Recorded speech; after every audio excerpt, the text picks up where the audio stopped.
এই মুহূৰ্তত জনাইছো আজিৰ প্ৰথমটো খবৰ আপুনি এতিয়াও লাভ কৰা নাই নেকি ৰেচন কাৰ্ডত নাই নেকি পৰিয়ালৰ কোনো লোকৰ নাম অতি সহজতে কৰিব পাৰিব নাম অন্তৰ্ভুক্তি আৰু ৰেচন কাৰ্ডৰ বাবে আবেদন কাইলৰ ভিতৰত আপুনি কৰক এই বিশেষ কাম ৰেচন কাৰ্ড নথকা সকলৰ বাবে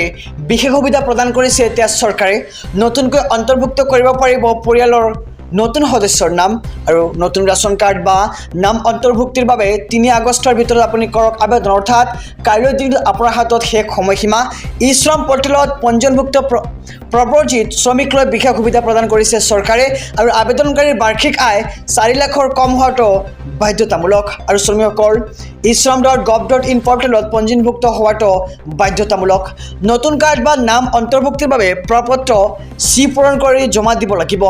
আৰু খাদ্য ৰাজহুৱা বিতৰণ আৰু গ্ৰাহক পৰিক্ৰমা কাৰ্যালয়ত জমা দিব লাগিব আপুনি প্ৰপত্ৰ আপুনি এতিয়াও লাভ কৰা নাই নেকি ৰেচন কাৰ্ড তেন্তে আপোনাৰ বাবে সোণালী সুযোগ আপুনি ৩ আগষ্টৰ পূৰ্বে কৰক এই কাম আৰু লাভ কৰক ৰেচন কাৰ্ড এই মুহূৰ্তত জনাইছো আজিৰ দ্বিতীয় নম্বৰ খবৰটো ৰাজ্যবাসীৰ বাবে এটা ভাল খবৰ চৰকাৰী দিব পকী ঘৰ ইতিমধ্যে আৰম্ভ হৈছে আবেদন প্ৰক্ৰিয়া আৰু চৰকাৰী ঘৰ পাবলৈ কি নথিপত্ৰৰ প্ৰয়োজন হ'ব আমি সবিশেষ জনাই যাম আমাৰ সমূহ দৰ্শকক আপোনাকো লাগে নেকি চৰকাৰে দিয়া পকী ঘৰ ইতিমধ্যে ইয়াৰ বাবে আৰম্ভ হৈছে আবেদন প্ৰক্ৰিয়া আৰু জিলাই চৰকাৰী ঘৰৰ প্ৰপত্ৰ বিতৰণ কৰা আৰম্ভ হৈছে পকী ঘৰৰ লগতে আপুনি চৰকাৰৰ পৰা পাব শৌচালয় আৰু বিজুলীৰ সুবিধাও চৰকাৰী ঘৰ পাবলৈ পূৰাব লাগিব ৩ পৃষ্ঠাজোৰা আবেদন পত্ৰ আৰু আবেদন পত্ৰ পূৰণ কৰি জমা দিব লাগিব পঞ্চায়তৰ কাৰ্যালয়ত চৰকাৰী কৰ্মচাৰীয়ে ঘৰে গৈ পূৰণ কৰি দিব আপোনাৰ আবেদন পত্ৰখন মধ্যবিত্ত শ্ৰেণীৰ লোকক এইবাৰ চৰকাৰৰ পৰা ঘৰ প্ৰদান কৰা হ'ব আৰু চৰকাৰী ঘৰ পাবলৈ আবেদনৰ বাবে থাকিব লাগিব ৰেচন কাৰ্ডখন আৰু পকী ঘৰৰ বাবে আবেদন কৰিবলৈ থাকিব লাগিব কি নথিপত্ৰ আমি সবিশেষ জনাই যাম আমাৰ সমূহ দৰ্শকক যে ভোটাৰ কাৰ্ড আধাৰ কাৰ্ড পান কাৰ্ড লগতে জাতিগত প্ৰমাণপত্ৰ পাছপৰ্ট সাইজ ফটো আপোনাৰ প্ৰয়োজন হ'ব আৰু ইনকাম সাৰ্টিফিকেট বেংক একাউণ্টৰ নম্বৰ এক্টিভ মোবাইল নম্বৰ প্ৰয়োজন হ'ব আৰু চৰকাৰী ঘৰৰ আবেদনৰ বাবে প্ৰয়োজন হ'ব আপোনাৰ এই সমূহ নথিপত্ৰৰ আৰু অনলাইনৰ জৰিয়তেও আপুনি আবেদন কৰিব পাৰিব পকী ঘৰৰ বাবে আৰু আবেদন কৰিব পাৰিব আপুনি pmay.mis.gov.in ৱেবছাইটত আৰু আপোনাকো লাগে নেকি চৰকাৰী ঘৰ তেন্তে আপুনি শীঘ্ৰে কৰক আবেদন এই সমূহ নথিপত্ৰৰ লগত এই মুহূৰ্তত জনাইছো আজিৰ তৃতীয় নম্বৰ খবৰটো উৎকট গৰমৰ মাজতে ৰাজ্যবাসীলৈ সকাহৰ খবৰ আগন্তুক 5টা দিনলৈকে ৰাজ্যত হ'ব মুছলধাৰ বৰষুণ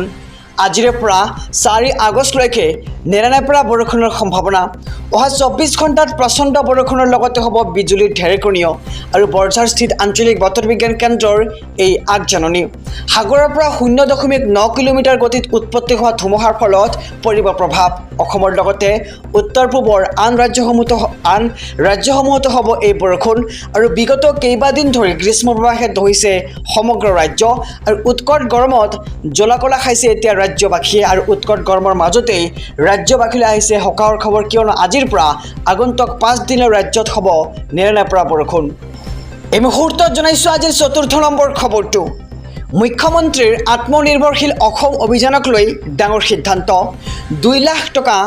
আঁচনিক লৈ ডাঙৰ সিদ্ধান্ত এতিয়া কেবিনেটৰ অহা 30 ছেপ্টেম্বৰত 30,000 যুৱক যুৱতীয়ে লাভ কৰিব প্ৰথম কিস্তিৰ ধন প্ৰথম পৰ্যায়ৰ ইণ্টাৰভিউ ইতিমধ্যে সমাপ্ত হৈছে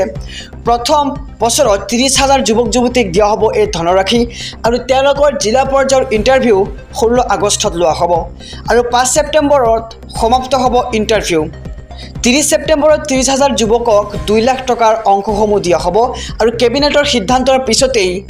ডাঙৰ মন্তব্য কৰিছে মুখ্যমন্ত্ৰী ডক্টৰ হিমন্ত বিশ্ব শৰ্মাই আৰু মুখ্যমন্ত্ৰীৰ আত্মনিৰ্ভৰশীল অসম আঁচনিক লৈ